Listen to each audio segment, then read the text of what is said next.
welcome back to Dev Game Club, a weekly podcast in which two veteran game developers look at games from the past to discuss their relevance and impact today.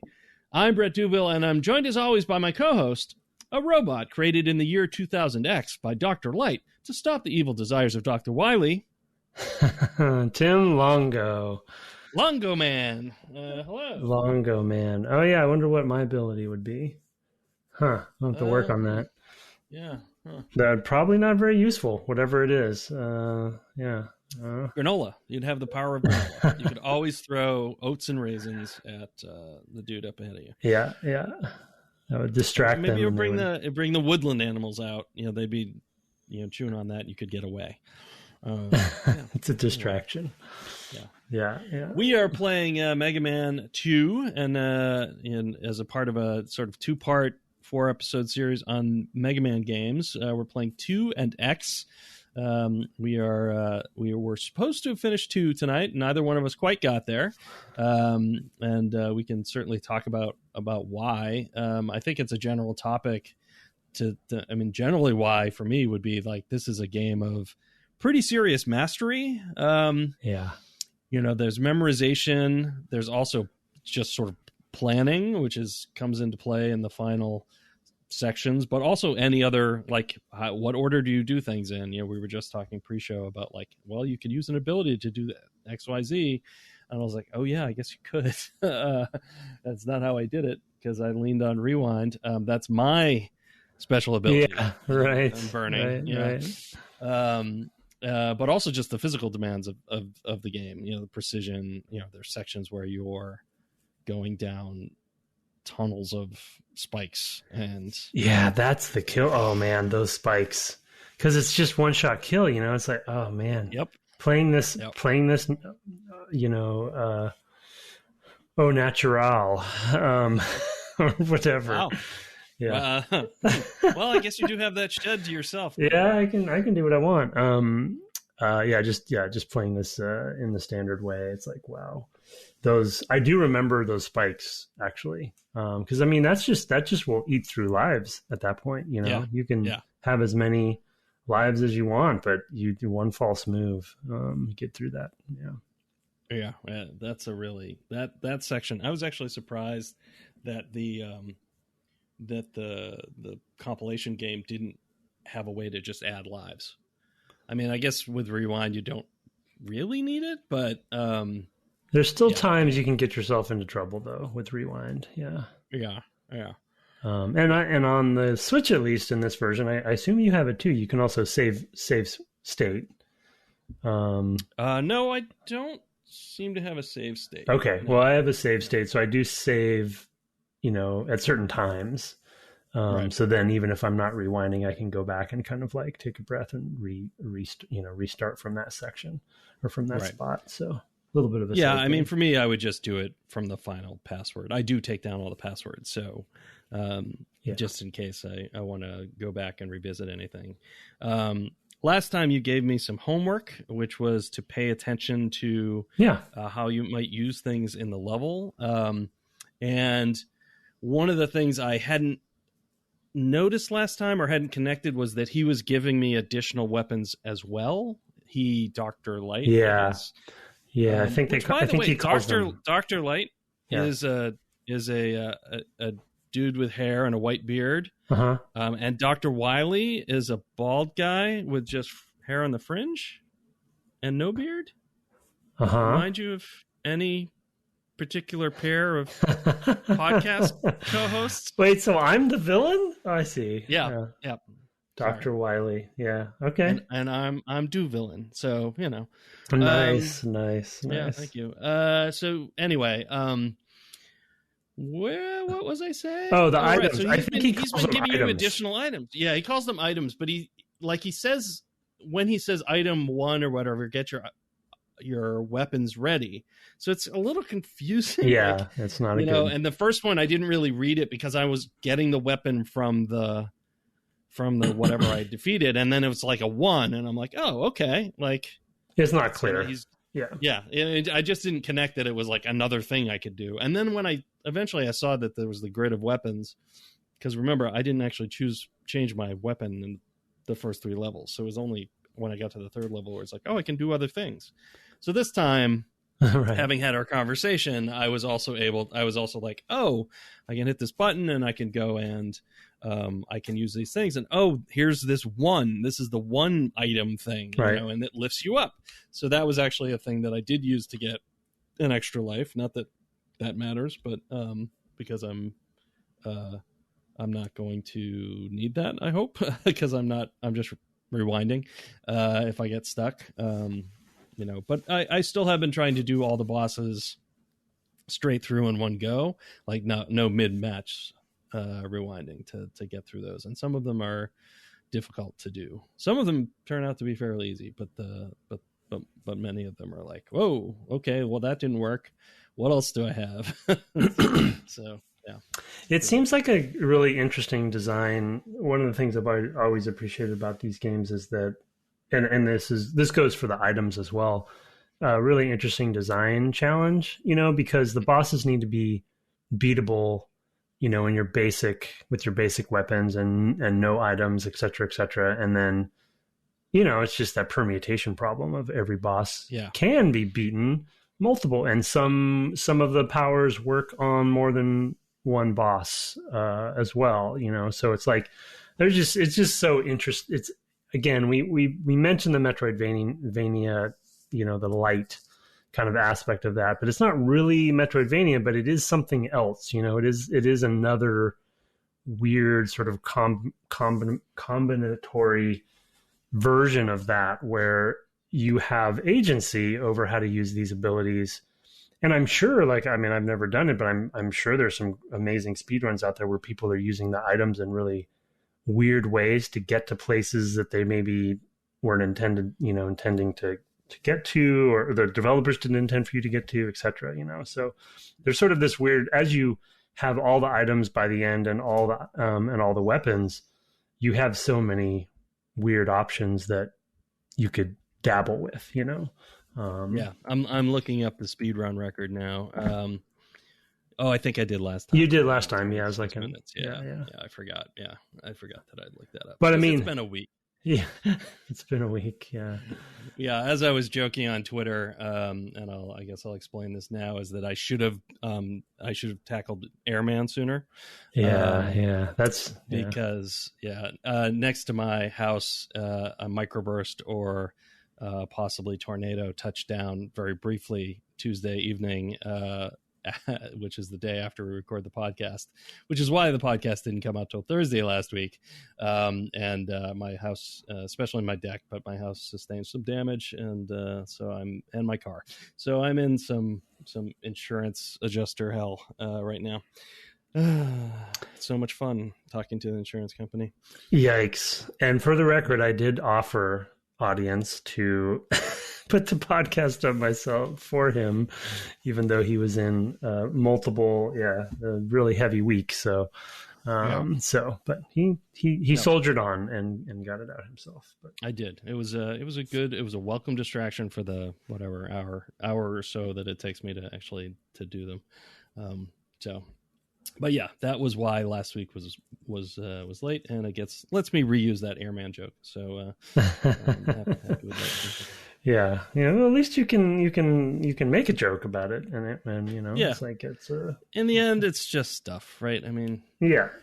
Well, nobody was hurt, so that's good. Nobody was hurt in my whole neighborhood, and in the town at all, and that's extraordinary considering how much damage there was. So I'm just really glad that that's how it all worked out. So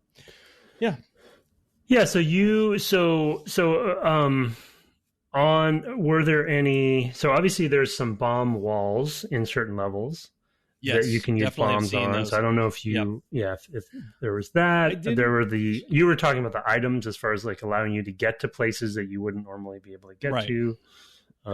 There's the 3 different types. And I had types. seen some of those previously, right? I had even seen walls that I was like, that wall looks like it's different, right? I had seen some bombable walls in the first 3 levels I had played. So I was like, I don't know if there's other things so there's clearly the lifting you up thing.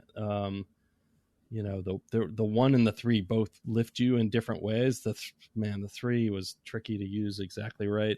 The timing to get up to a spot. And then the 1's generally fine, but it's slower. But I don't think I used really any, like, I didn't use like the saw blades or I didn't think to, or like Heatman or anything like that, Yeah, I think from a door, like a lock and key perspective, there isn't anything. I don't think so. Yeah. So you're right. They're not every one of them is used for a key or, or traversal or something.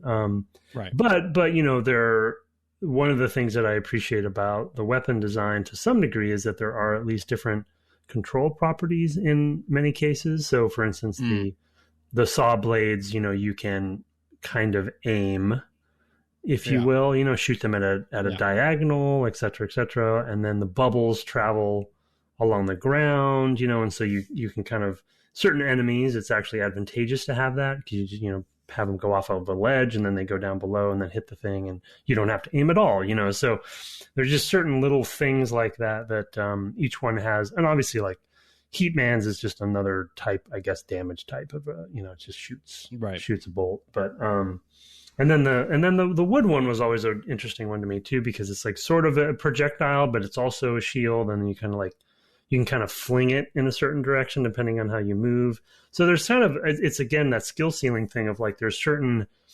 like you said,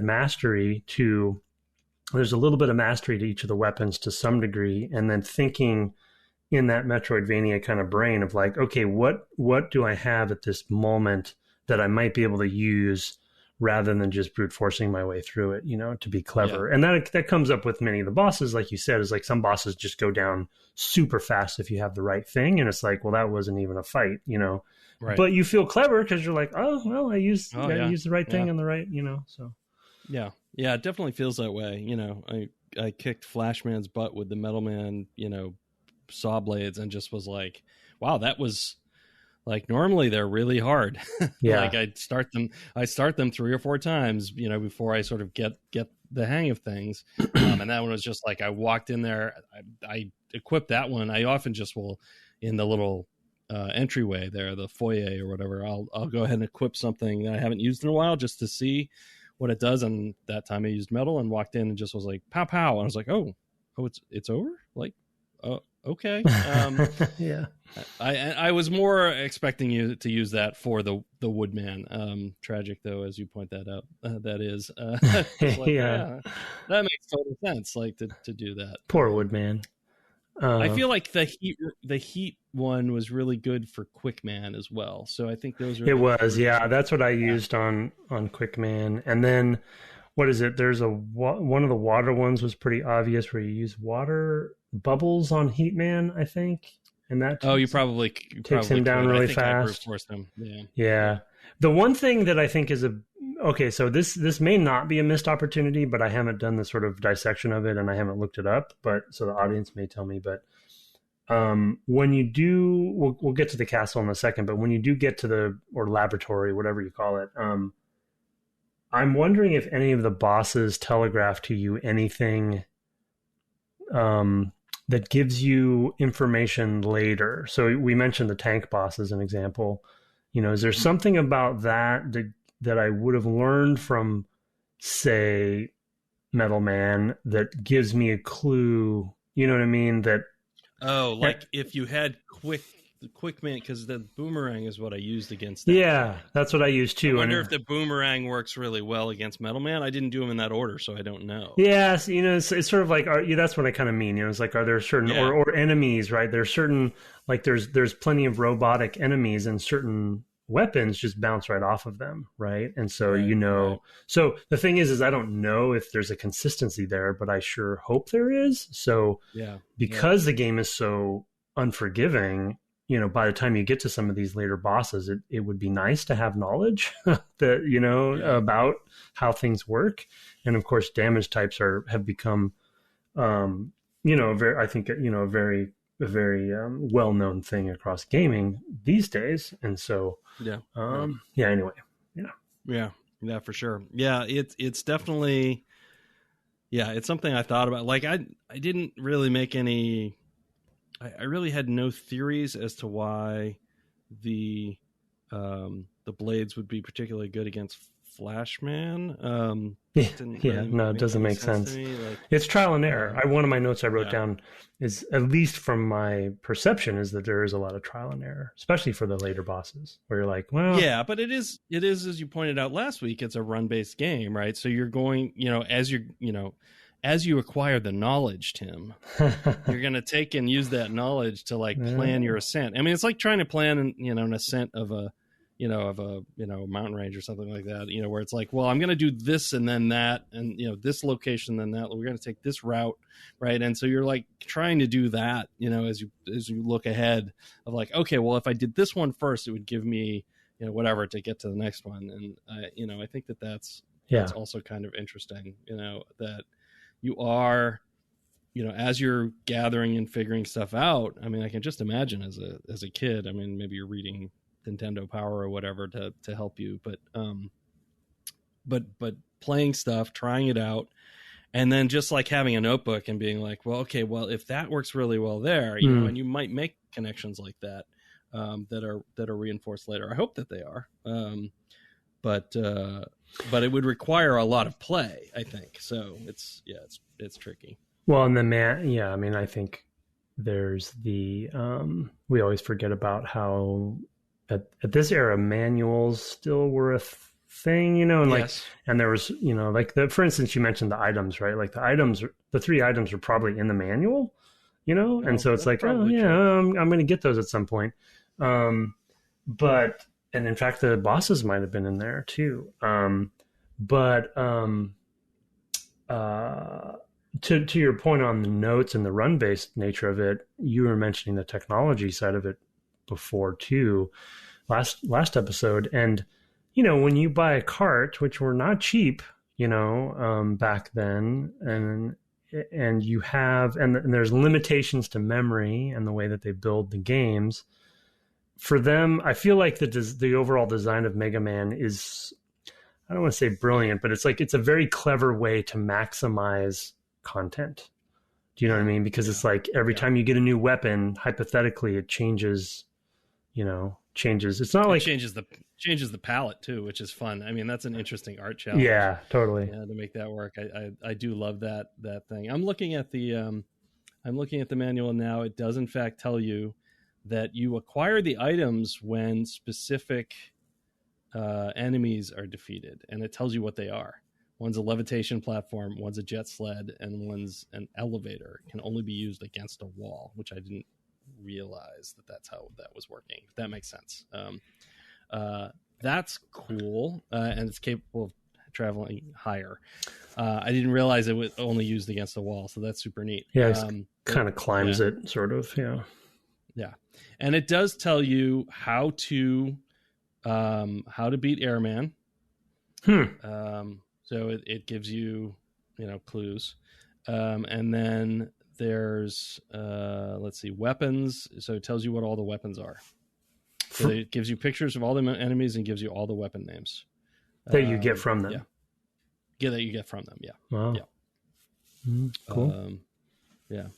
Well, yeah, you have I don't know how much you want me to spoil for you, but you have, or maybe you said you had kind of looked ahead to see how far away you were, but there's I'm very close to the end. In fact, there's a bit of a moving of the goalpost ahead of you. Oh, good. Yeah. I'm going to get to the next step and it's going to be like, haha, your princess is in another castle. Well, I think after the place where you are right now, which is right before Dr. Wily, there's a room. Well, do you want me to tell you? Go ahead. It's fine. There's a room where you have to fight all of them again. Oh, no. Yes. Oh, no. And then once you do that, you get to go into the teleporter to take him down. Oh, no. Although, so you have to do them like one after the other? Yeah, well, you can choose, although you don't know which one is in which door. So I guess you hypothetically can choose, but to the point we were just making, like some of that is memorization and note taking. It's like, okay, this one is down in this corner, so I can, so if you want to do them, you have all the weapons at that point. But my suggestion to you is conserve your weapons, because I don't think there's a way to replenish the energy once you're at that stage. So for Dr. Wily stuff, somebody should correct me if I'm wrong, but I haven't found it yet. So that's where my frustration ended up being. Yeah. I might be at a point where I actually have to restart the level. I don't know. You can restart like sections of the castle, right? Or do you see that? I don't know. I would like that to be the case, but I don't remember there being a password after them. Like There's not. And you're not even selecting them. It's just in linear order. So I think you'd have to go back. No, but if I died, I think I would start at the beginning of the stage and not at the beginning of the castle. Yeah, probably. Yeah, but then that's based on how many lives you have, right? Yeah, but I've got like 7, so yeah. I mean, I would just know that this problem is coming, because I got to a point where I couldn't rewind back to where I could get more resources, and I probably don't have enough bombs to do this room. Oh yeah, you need a full bar for those bombs. Yeah, for that I bomb don't thing. think I have a full. I don't think I have a full bar. Yep. So I will. Well, I think you do. That's how I did it, at least, because you have just enough. It's basically a puzzle. Yeah. Okay. All right. But anyway, I mean, that's the punishing aspect of these games, So it's like, I they're beloved for what they do, but it is a very specific kind of thing, and unlike a Metroidvania or whatever, it's like where there's sort of a order-ish with like side content you can do. Right. This is very like fractal. You can kind of do. Yeah, and when Metroidvania, they're kind of playing to your cleverness in a way of like, can you figure out how to get to the thing? You can see it; it's on the screen, so you can't always see it. Sometimes you can't see it, and you're more like trying bombs everywhere. But you have tons and tons of bombs, right? So it's I mean it's definitely a different flavor. Of some ingredients, right? It's I don't know, a different mix in some way. I think that it's a tune, and they don't tune like Mega Man's not tuned with the same goals in mind that a Metroidvania is, right? They're completely differently tuned, and like we said, the run base, the repetition, the memorization, the not hand holding you, or not hand holding you, but not showing you exactly what you need to do. But I just love the concept that it's almost like Mega Man and the Metroidvania games were like alternate reality versions that happened in the same reality. It's like there was a fork in the road in the NES, right, where they kind of went in these two directions, but both actually ended up happening. But you can see these sort of recipes. And they're like made of this. They have the same ingredients, but they're not making the same meal, and two different pizzas or something, or and it's just fascinating to me because Mega Man went on to do. There's like 30 games or something. It's like so many games, and it's the same concept, And then same thing with Metroidvania games, and so and then there's some interesting ones I think out there, especially in the indie space, that kind of mesh the two sometimes, but it's just so wacky that both were able to maintain a consistent success. I mean, I think Mega Man has definitely waned over the years, but they for many years they both were able to kind of go toe to toe and still be fairly different. So it's interesting. Now is that do I have this right? Did he go on to do that Wonderful 101? Is that Mega Man? Like I feel like that was the Platinum. I mean that's Clover. No, Clover. It's Platinum. But before they were Platinum, they were Clover. Oh yes. Which did 2013 says Okami. Yeah. Yeah, so I don't know. I don't know if it says that was directed by Hideki Kamiya. Yeah, I don't think it's the same. I think because is he still there? Maybe he's still there. I don't even know. No, I don't think so. No, I think you're right. I think they did. I think it might be at Platinum. But yeah, we should look up. Do the research on it. I should look that up. Yeah. But you're right in that you're seeing our typical high degree of preparation. But you're right in that. I think to bring up, or no, what's the dash based little guy? Not the 101, but what was the other one? Beautiful Joe. Beautiful Joe. Yeah. I mean, yeah. I don't remember Beautiful Joe having literal Mega Man mechanics, but it's a good example of like seeing the legacy continued, right? I agree. Yeah. I mean, that was part of the Capcom 5. Well, I think it was originally 6 and only 5 came out or something like that. You told the story at some point on this podcast. I did, and now it's I don't remember either. That was also Kamiya. But yeah, it definitely has that kind of feel of like, and it did end up coming to other things as well. But I actually have that on GameCube somewhere. And I never finished it because this is not these games are, I mean, it's not, and it's not going to get easier. I'll just tell you, so I don't know if we need to finish. I did again. I mentioned this in pre-show, but for full disclosure to the audience, I got to the second phase of Dr. Wily. There is I'll say, I don't know, secret, but it's not really a secret. It's part of the end. After you beat him, there's another thing that happens that's pretty interesting, but I watched that on YouTube. I fully I was in the second phase and I'm like, I've run out of resources. Like I would have to use my regular blaster and nail every single jump to avoid this blast that he throws at you, and doing it during rewind. Obviously I do have rewind, but I don't even know, like even with rewind, it's like you're playing a whole nother rhythm game. So I'm like, I don't think I can do it. That is one thing that's definitely strange about because in some of the sections that involved, turning him basically on a dime, I'm thinking, and I know that I should have used the flash ability, the time stop thing, but we should talk about that for small section. For Quickman's level. I just did that, by rewinding and knowing which way to go, and so I was doing the memory part of the game. There were several points where I would rewind and I'd be like, no, I have to rewind, but let go of rewind and already be holding left.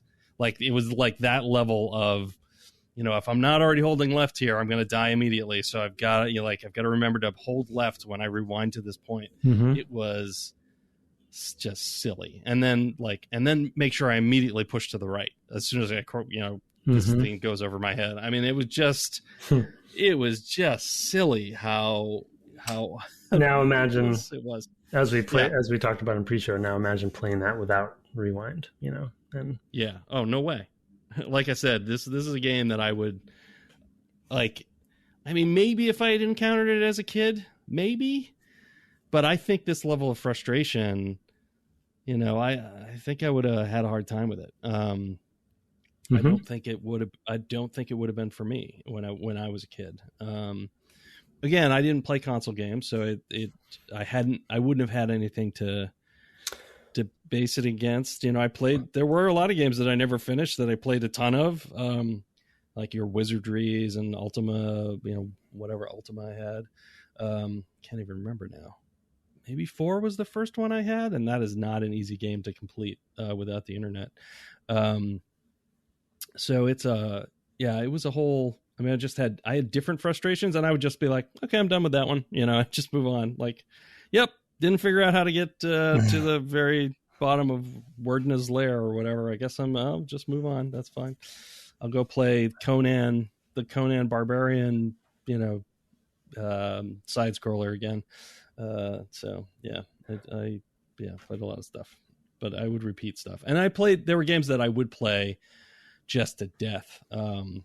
Like Sabotage, like simple arcade game. I just love playing that game. I played it a ton. Load Runner. Oh, so many Load Runner levels. This is like 150 levels or something. You just play that all day. Yeah. Robotron, Joust, things like that I would play. Well, yeah, you're right. It's a game it's definitely a game of its time, but I think I'll throw out this sort of analogy, the modern day analogy, because of what we just finished playing previous to this.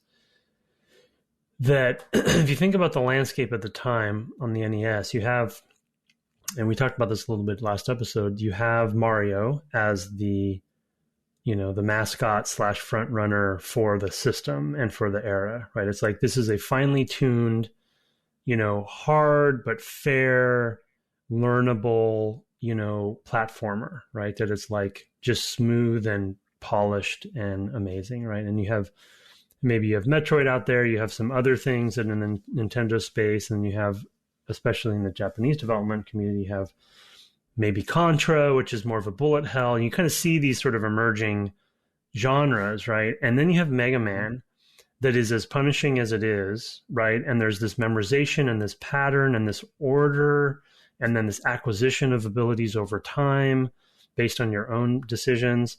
And I feel like at the time, I mean, isn't it really the Dark Souls of its time in a way? Because if you're a kid and you're playing Mario and you find the secrets and you're mastering and you're like, oh man, it's so smooth, and I get through it. It's still hard. I still say Mario's harder than people remember sometimes. But then you're like, okay, hey, I got this Mega Man. And you're like, whoa, this is like the level of difficulty and punishment has gone up so high. But if you get the mastery of that, because it's still finely tuned in a different way, like we talked about last episode. It's not like the physics are kind of weird and different and sometimes unforgiving, and the collision is really odd, like you're hitting your head on things, and and he slides you're grabbing on those ladders. Yeah, he slides. He slides a little bit, which I even in a non-ice level, and I was kind of fooling with that last night too. Of like, okay, so how much is that really there? Because so that's like a thing to learn. But obviously, it's not exactly like Dark Souls. But I'm just trying to kind of I'm putting out a theory out there of like this concept of a kid. No, it'd be very different. It would be like, going from Assassin's Creed to Dark Souls. It's like it's a different thing. You're like, oh my, you want that moment, like we talked about a lot with Dark Souls. You want that moment where like with the spider boss or whatever. Yeah. You want that moment where you're like, oh my God, that was so hard, but I did it. Like I finished it. I figured it out. I hit everything perfect. Or I made it with by the skin of my teeth. It's like, oh, I had one bar and I actually had a few of those where in Mega Man 2 where I was like, I had just like 2 or 3 little pips, as I was killing them, taking them out, and super gratifying, and so. Yeah, no, I agree with that. I mean, I definitely had those as well. And it is really gratifying. And there is that similar, as I alluded to earlier, that's similar, like gaining knowledge as you get, deeper. And, it's also, the runs are short. Like, you could definitely see failing again and again and again quickly. Yeah. And just like eating up an afternoon trying to figure out how to beat some stage. Yeah. Right. To get something, and then incorporate that into how you're going to play it the next day. Like, okay, I learned this. And then you go eat dinner or whatever. And you're like, okay, now I have the leaf shield thing. What do I do with that? And you're just, you're thinking and planning out. And I can imagine there'd be a lot in your, sort of in your imagination as well. I mean, the enemies are in and their weapons are listed in the manual. So you could maybe even plan it that way. Like you could think about whether you want to do things in that order, just from the manual. And you've got these little bits of line art, for each of the characters. So you could kind of build up a lot in your head about what you want to try. Because I can look it back up and tell you like the level of stuff. But it does say things like the metal one is probably the best general purpose weapon. Metal Man's, especially on the controls. Yeah. So, so it's interesting that information is there. It's not handholdy by any means. It's not saying do this, that, or the other thing. It does also give you like you're going to get items when you beat these people, and it tells you which ones you're going to get. So I guess those come, as it turned out, I got them in the order that they are presented in the manual, the 1, 2, 3. But I guess it didn't have to be that way. Like I could have gone and done whatever Flashman and gotten item 3 or something. Before I got item 1 from Heatman, I think it was, so that's interesting too. I mean, it's like, that is a thing where you could go and think about, like, hey, I saw this thing, I could get an extra life here in this level if I had this levitate item that I saw in the manual. So maybe I should beat Airman or Heatman rather first. Like, I can definitely see even like paper planning, like, if you read the manual carefully and you really thought about it, like, oh yeah, maybe that, like, and you'd played enough of a level to be like, this is really hard, but there's an extra life here. Maybe I can, I could just see all that stuff playing out, for a kid. So it's neat. Yeah, and I think the point about the manual too, I was just while you were talking, I wanted to look up the Mega Man 1's bosses because I didn't remember. But I think that, one of its franchise tropes is also, like, to your point on the paper planning of, like, okay, what if I, the theories about using this weapon on this boss or whatever, they do start going over time into directions where it's hard to predict, maybe intentionally, like how things interrelate to each other, because they get so funny and wacky. Like, one of the ones in Mega Man 1 is called Guts Man. I don't remember what Guts Man does, but I think he's just strong or something, and he throws rocks. and then there's Cut Man, and he's got scissors on his head. There's, of course, Ice Man, Fireman, Bomb Man, Elect Man, which is electricity. But it's like, yeah. So you can put a little bit, but it's like as the franchise goes on, they just like, I'll just pick a random one, like 6 or something. You have Centaur Man. It's like, okay. Runs fast, shoots arrows. Ooh, yikes! Tomahawk Man. That's not. That one doesn't. Plant Man, Wind Man. So some of them, Night Man, as in KNIGHT, Flame Man again. Okay. So yeah. So anyway, they bring some. There's some logic sometimes, but they throw in some random ones that are like, I don't know what that. Gutsman alongside Cutman are the bosses with the most appearances in the series. Oh yeah, Cutman is in 8 as well. Oh, Woodman's back. Swordman. Yeah, it's just, they just have so much fun. Searchman. There's so much fun. Oh, Clown Man. Oh, that's amazing. They just have so much fun with it. So, but I wanted to ask you. So we did have in this session we did make a significant step of going into Dr. Wily's castle, laboratory, whatever, and then things changed at that point. So, what were some? Yeah, I was surprised, honestly, to get to that point because I don't really have a sense of how long NES games are. Yeah, right. Like I don't know that I've ever completed a NES game. Like, won't it be amazing if the first NES game I ever beat is Mega Man 2? Yeah. That's a really strange thing to consider. I mean, granted, it's assisted, but anyway, I didn't know what to expect, and so when I got all the blocks cleared and could go in, I did not expect. First of all, I didn't expect a cutscene. Yeah, a little cutscene there, that's how I know that he was bald.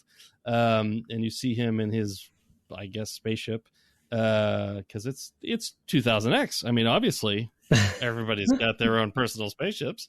And he goes into his laboratory, and you're like, okay, he's retreated in there, and you go and you go into the thing, and it's a map.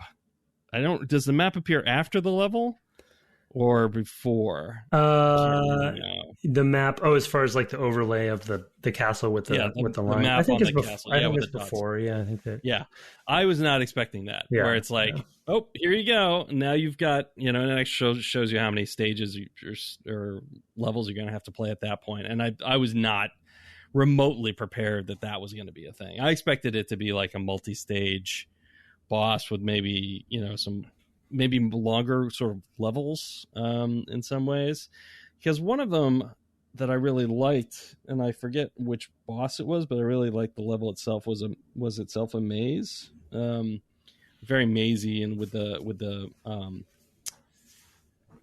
fake floors, that one, or no, I mean before from the man's part. Was there a part with platforms? The man's part. Yeah. Yeah, gotcha. The man's part. You gotta fight the mans. Uh-huh. And yeah, so there were places where you had enemies coming from the sides, floating around you, and you were on this like track.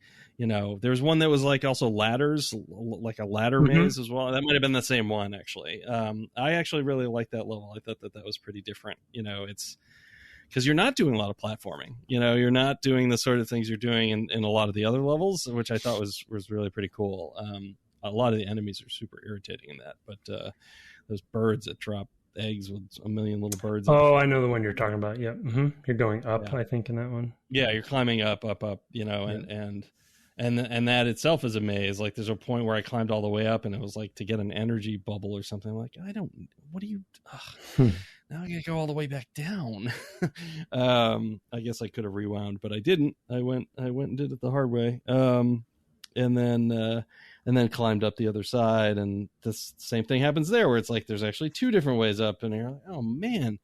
So I don't know. It was still like surprising and interesting, and there were rewards for doing it. So it wasn't, it wasn't horrendous and all of that. And if you were quick, you could actually avoid a lot of the enemy attacks. But that was a neat thing. Anyway, but I was not prepared to get to the castle, and have there be multiple rooms, multiple levels within the castle. So I mean, I guess they're paying off on that art. They had they went and made the pixel art for the background, and they're like, well, you're going to see this a lot. Well, I don't know what that would have been like, as a youngster, like the discovery of that. Yeah. Would you be excited or like, oh no?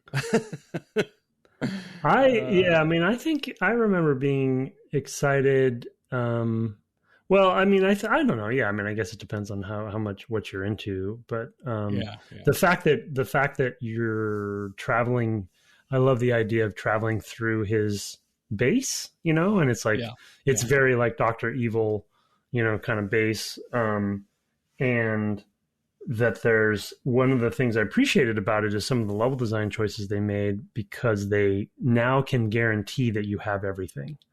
Right. Yeah. And so they know what you have. And so especially with the 3 items, there's some areas where you're on the ladder and there's like thin air, and then another ladder on the other side of the screen. You're like, loved it. How do I get to that ladder? And you're like, wait a second, you're like, okay, I can keep putting out one, and then just make it, so that sort of stuff is really cool. And then I think if there's a little bit of the boss rush, right, where you hit multiple bosses. You have the dragon boss, which is cool because you're in the air, and then you have the tank boss, which they're not too complicated, and once you find the right counter ability or weapon, they go down fairly quickly. But then they dabble with a couple other things like the block boss, I guess we'll call it, where you're just in a square room and the blocks form, and you're just shooting the blocks before they fly at you. And, it's simple, and there's a little Mario-ishness of it, but it's still like I feel like once you get into the castle, they're experimenting way more than they were with the other ones, because they can. And it does feel like a final exam in a way. Right. Like, make sure you're using all of your tools at this point. You can't be just you can't be just getting by just using your laser pistol at this point. You gotta really constantly rethink, and also pay attention to what you're seeing in the world. There are pure physical challenges like the bubble area with the spikes. That's cool.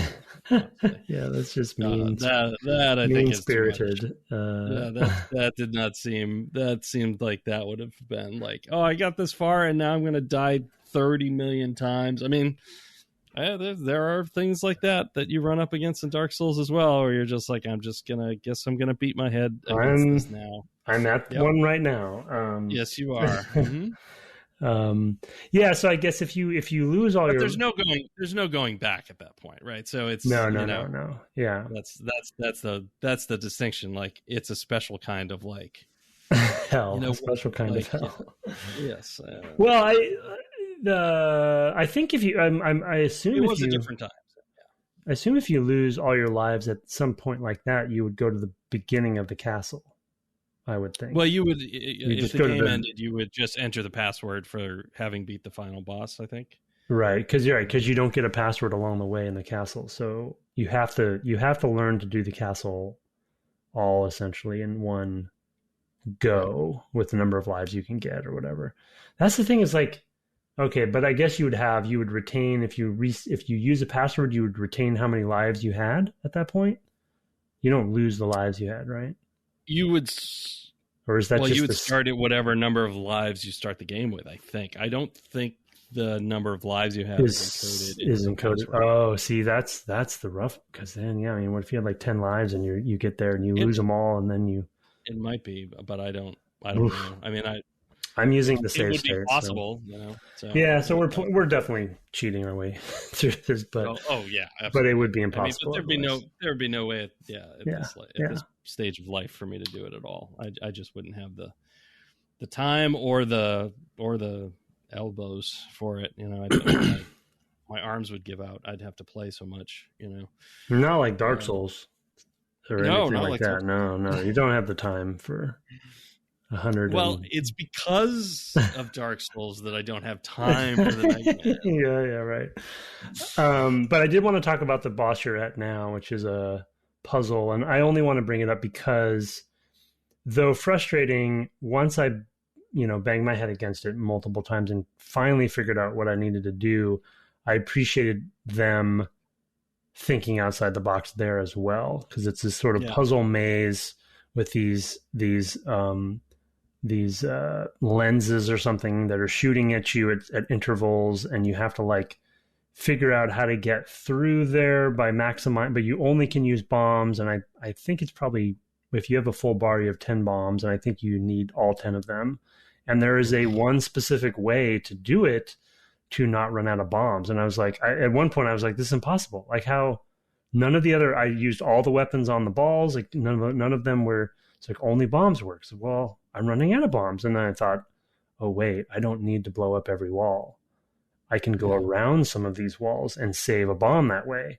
And basically then you puzzle it out and maze it out. And once I figured that out, and of course, you need to use the items to do it, so you have to kind of combo it up to get over some of the walls. Whoa, yeah, so, of course. Yeah, so it was just, so spoiler, but you said I could spoil, so I did. Yeah.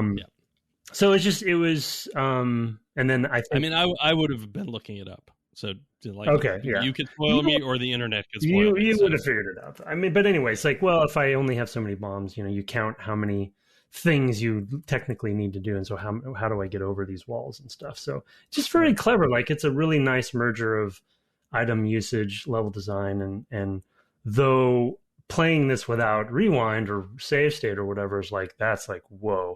So you would probably have to like draw it out as a kid and like plan out like, okay, I got to do it here, and here, and you got to hit every beat, and oh man, it's crazy. So then I think Dr. Wily's after that. So, okay. Or no, sorry, you have to fight everybody first, but then. And is there a lead into that where I can repower my weapons?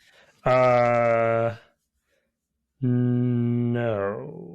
that's the problem. That's the state I'm in. And so the other macro topic, and I think we can move on to mail maybe, but the other macro topic is, once you're in the castle, or once you're to the boss you're at, and the next thing is to refight all the mans,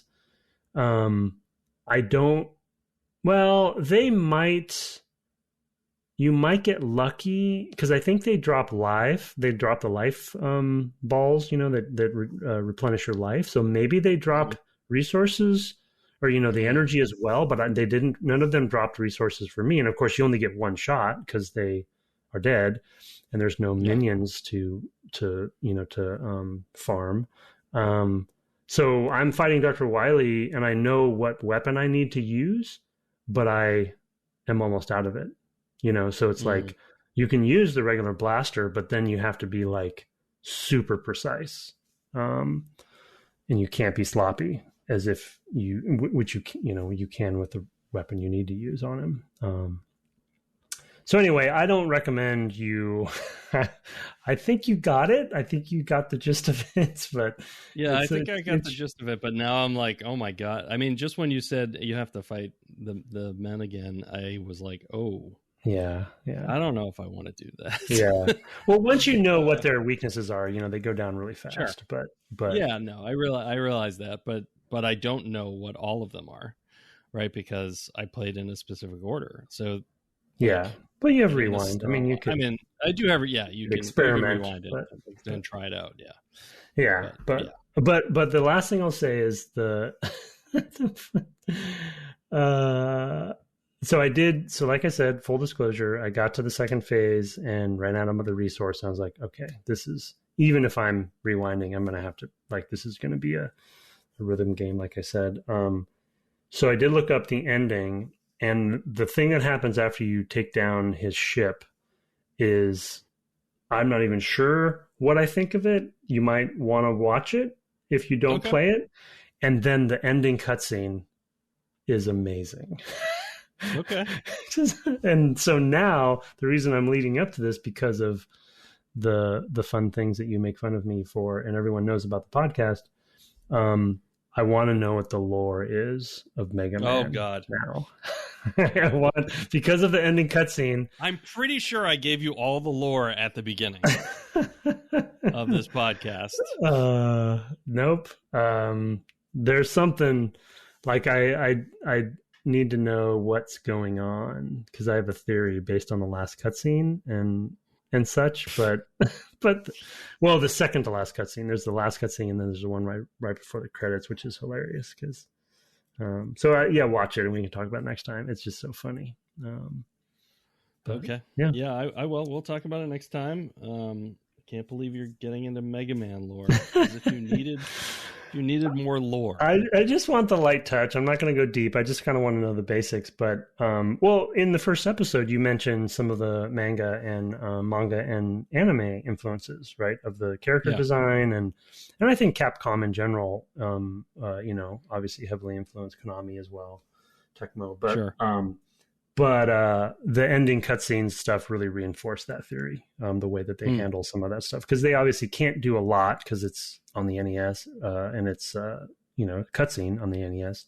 But what they choose to do with what they have, I think, is at the very end thing, which I'm being way mysterious. It's not, don't be super, you're not going to be super impressed. But, but it's economical storytelling in a fun way. So cool. I look forward to it.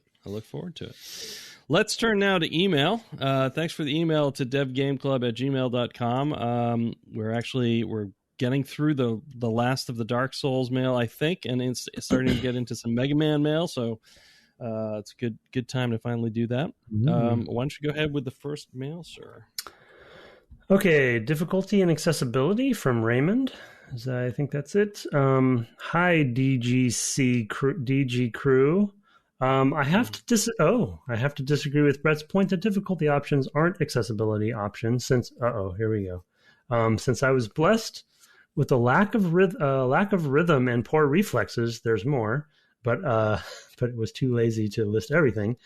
So difficulty options have always been there to make games accessible for me. This of course doesn't apply to all game genres, since something like a punishingly hard turn-based RPG isn't any harder for me than for normal people, but hard on most action games is unplayable for me. Normal would be my hard, although normally is only 25 to 75% harder than for the baseline, depending on what the game requires from you. And easy is my normal. Regards, Raymond. P.S. Oh my, his P.S.'s. Many P.S.s. Yeah, there were... script. P.S. There were examples, etc. in the mail, but the mail got a bit long and rambly, so I cut everything down since it didn't really add all that much to the point. P.P.S.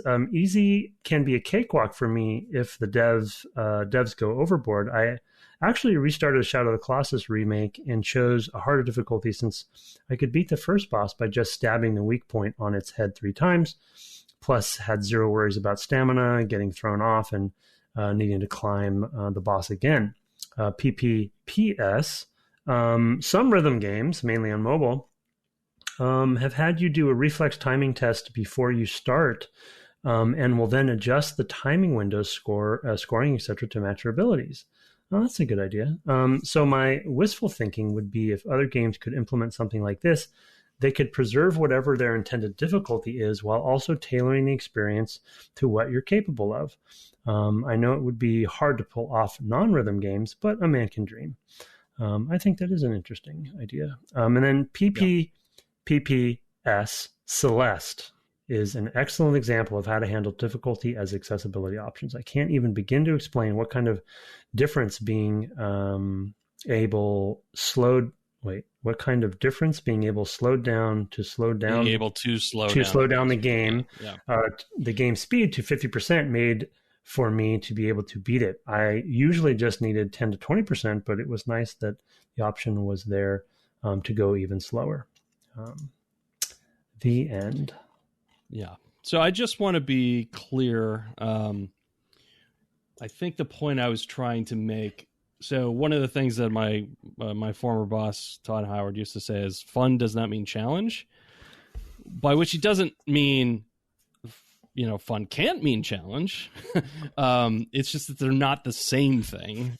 And so that's all I think I probably did not state it artfully enough, but that's difficulty can be an accessibility option, but it's not the only accessibility option. I guess is kind of what I would say in defense. I don't know what I said back at the time.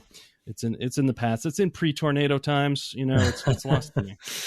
I've lost that paperwork. No, I figured that's what you meant and what you were going to say. Yeah, I mean, I understand why Raymond would have maybe thought that, but I mean, related to the whole.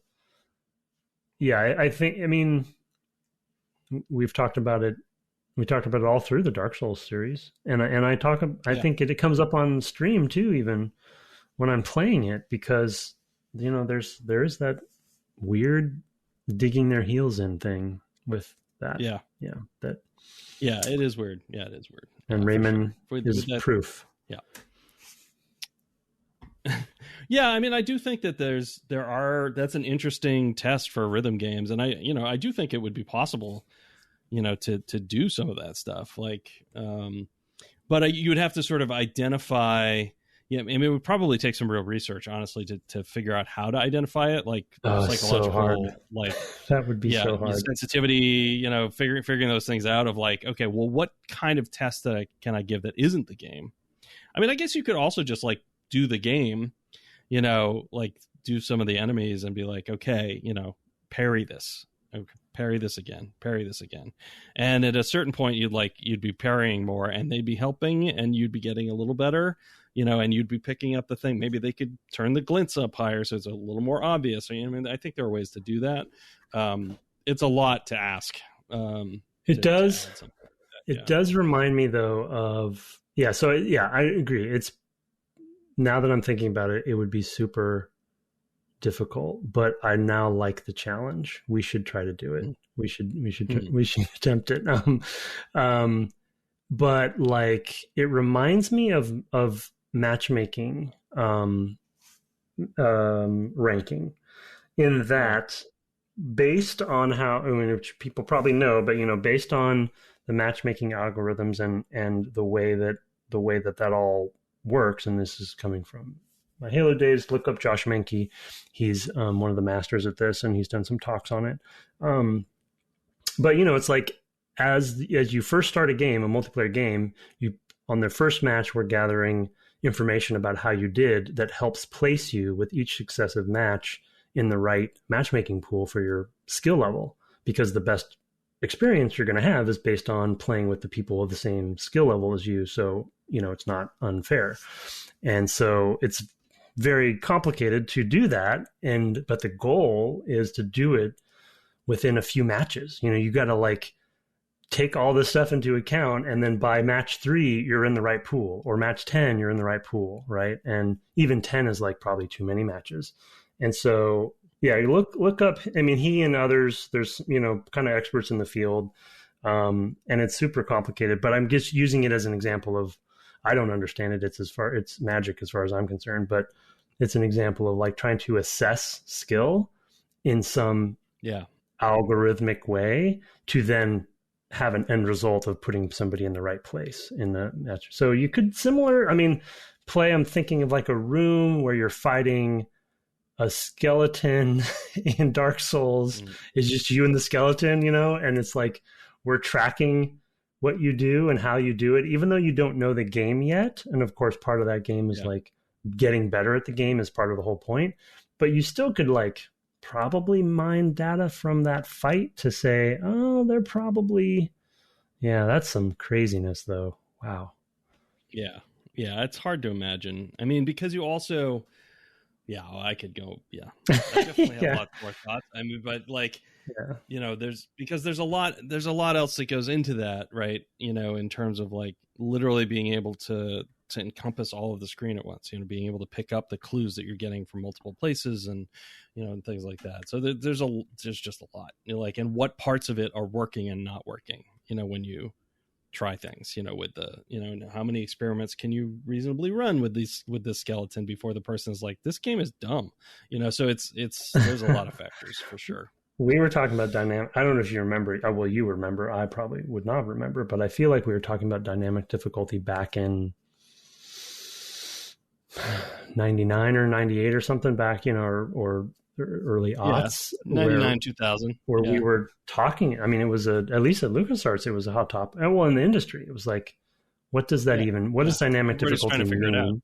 And how do we track it? And hasn't been cracked since, I mean, we're still talking about it. There's definitely some, but to your point, I feel like it's often fairly targeted, right? It's not like a holistic difficulty like Raymond's talking about, where you can set the whole game to it. It's like, oh, we're figuring out aim assist or something specific, one, few things, but right.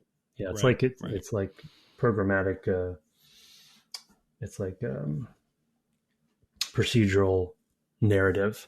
It's like another thing there. Right. Like, we think it's a thing, but we don't. Yeah. We don't know what it is. All right, I will do another Dark Souls mail here. Thanks for your mail, Raymond. Sorry if I came off as dismissive. I did not mean to. Subject is Dark Souls and Stardew Valley from Warren Linham Church. I've never played Dark Souls, but one aspect of it that you all talk about, specifically that almost all mechanics are barely, if at all, explained to the player, reminded me of Stardew Valley. That game also has a number of mechanics that are not really explained in game, and the game seems to expect you to explore and experiment to find out everything you can do, and that is part of the fun. I don't really have a point beyond that, but it's kind of neat that the same mechanic can be used to create games with much different vibes. Warren Linham Church. Yeah, we were actually sort of alluding to that earlier with like the, sort of similar stuff between Mega Man and Metroid, that there's certain elements that are just mixed in a different way, and you had the split of, or Mario and Mega Man or whatever, you sort of had this fork, the alternate universe, I guess, that Tim said, where imagine the universe in which, the NES had Mega Man was their chief game. Like, we'd live in a very different game world. I mean, maybe it would have settled out by now, but it would have been a very different history getting to where we are now, let's say. So, yeah, definitely true that you can, a lot of it has to do with what the consequences are for failing to comprehend those mechanics, like, et cetera. Like, we had a covenant, you and I missed, we both missed because we didn't talk to one character, that cat. I think that's gone forever for us, in Dark Souls. Completely unexplained. We had no idea. Oh, serious? Didn't talk to that one character? Yeah, I think so, yeah. I talked to it, but it won't talk to me again because I think but you didn't answer. I didn't answer. You didn't answer the right way or something. Yeah. That's crazy. That it just goes away, man. That's so Dark Souls. I mean, there's probably something you can do. Honestly, there's probably something you can do to get it back. But I don't I'd have to go look that up. But anyway, yeah, it's weird. It's super weird. So anyway, you want to? Do we have time for two more? Yeah, we can maybe do one more. Okay, one more. Okay, so Sen's subject is Sen's The Painted World and Eco from Sasha. Okay, this can be interesting. I'm surprised to hear you both disliking Sen's Fortress. There's an exclamation point at the end of that, by the way. All right, Sasha. For me, it's my favorite part of the game. Tim, you have a theater background. I'm surprised. Yeah. Right. That could have been a better read. You could hear the explanation point. Yeah, it could have been a better read. This will be a fun topic then. For me, it's my favorite part of the game. I even recreated it in Mario Maker once upon a time. Amazing. I would like to see that. I have restarted Dark Souls several times, looking forward to reaching Sen's, and then abandoning the game soon after. Wow. Who was Sen anyway? No one will ever know, and I love that. On another note, I liked how you, Brett, compared the place to the Tower of Latria in Demon Souls. Okay, Latria. Yeah. That's very apt. Yeah. They're both such eccentric dungeons. By the way, did you know that the Painted World was the first, I still don't even know what that is, I think, was the first level from FromSoft ever created for Dark Souls. This was back when they were still figuring out how to make Dark Souls distinct from Demon's Souls. In light of this, it didn't fit with the rest of the game, but was so good that they had to hide it in there somewhere anyway. Oh, it's hidden. Oh man, what is the Painted World? I'll never see it. Another thing I wanted to say was that I noticed you two keep bringing up Ico and Shadow of the Colossus. I think Souls director Miyazaki would be so proud to hear of this work being compared with these, as I've read that he thought of Team Ico director Ueda as a visionary, greatly admiring the atmosphere of his games and hoping to instill the Souls series with some of the same. Best wishes, Sasha. Yeah, wow.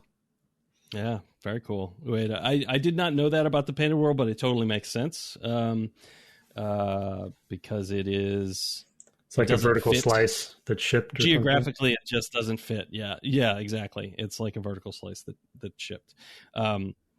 It's snowy, and nothing is snowy where you are. In fact, you go to lava areas, so it just doesn't. It wouldn't like. How would you connect that to everything else? And everything is so connected. It was one of those things that we really felt, in the game when we played it. I did find the Painted World, and I thought it was super cool. And yeah, it's funny. I was thinking about the Tower of Latria, that it's super creepy because you've got these enemies that, like, I don't think at that point I'd seen anything else that did quite what they did. They sort of are like, they're sort of like mind flayers or something, and they almost look like them a little bit. And then, so they have this like the attack they do from their mouths, which is, I don't know, it just sort of drains you from a distance and like damage over time instead of like individual things that you can avoid. So you like kind of have to get to a place where they can't see you, or you have to sneak up behind them and stuff. And they're around this prison, which is like around a courtyard or around a hole basically, and so they can see you from different places. And it is sort of similar in the way that Sen's Fortress, like they're shooting these lightning bolts at you from all these different vantage points into these like very precarious places, that you're trying to cross. So it still makes me really reminded of that. I don't think I felt like there was something equivalent in Dark Souls 2. And there might be in 3 because I haven't finished that, but yeah, it's, anyway, I think, thank you for the email, but also you just stop playing. I'm sorry, I don't follow you. Stop playing. I'm still playing Dark Souls, so yeah. Well, I was trying to think about it from my perspective. I feel like, and I'll probably get mail about this or some comment about it, but I feel like the game, because Sen's Fortress is so trap focused and it has all of those blades with death falls, etc., the game's camera and sort of like being aware of player position, and there's also the boulders, and like I think structurally, like level design wise and flow, I do really like it, and I agree with Sasha that it is a very memorable, cool thing to kind of overcome. And of course, towers are cool because it's a very literal achievement because you're going up, and it's very simple to understand and feel like, ascending, etc. But those blades, I just feel like, and then like you said, with lightning bolts, and then you're fighting in amongst those things, I think for me, at least from my perspective, from my experience, it showed too much of the flaws in the jank of some of the camera stuff, because you can't quite, you can't quite judge. I couldn't quite judge all the time, the right pacing and things to, and distance, and the camera gets stuck in places and stuff, and it's really lethal in that sense. When you're in combat, I feel like you have more options, to evade away. There's one spot in 3 where I felt that it's the one place that I've really consistently felt. It's a place that I tend to do runs in for XP to grind, because that's what I do. Like, I'll just level myself like crazy. Ask me about my 75 luck stat. So there's this one spot where it's very similar, where there's a very large enemy who can jump, or hover, and will land behind you, or you can roll past as it's in the air and it'll land behind you, but then it'll chase you, and you're running across this bridge that you now can't see because its hulking bulk is, between you and the camera. And of course you put yourself in that position. So I guess it's, partly my fault, but it's also just in that moment, I'm like, this is terrible. Yeah. And not in a good way. And I can only sort of, the first time I was out there, I just got killed. It just came up. I'm like, I'd seen one of them before. And I was like, I can't dodge because I'm on a bridge, and I don't want to fall to my death. So I'll just die to him, I guess. A different way I'll die. But eventually I just would start running past him. And then finally I got to a save point beyond him. And now I never have to run or fight past that guy again. But it did remind me, it sort of, it was, there's a couple places near there that are some similarity. There's some place where you're fighting on some rooftops and stuff like that. So I don't know. I think that those areas where it's precarious and like you don't have a lot of space to maneuver can be really brutal if you just happen to get in a configuration where a large enemy is between you and the camera, because now you're trying to run across something and you can't see it. And one misstep means you fall to your death. And that's just, it's really rough. Really rough. So anyway, thank you for those emails. As I mentioned, you can send those to devgameclub@gmail.com, or you can send us a review, singing or otherwise.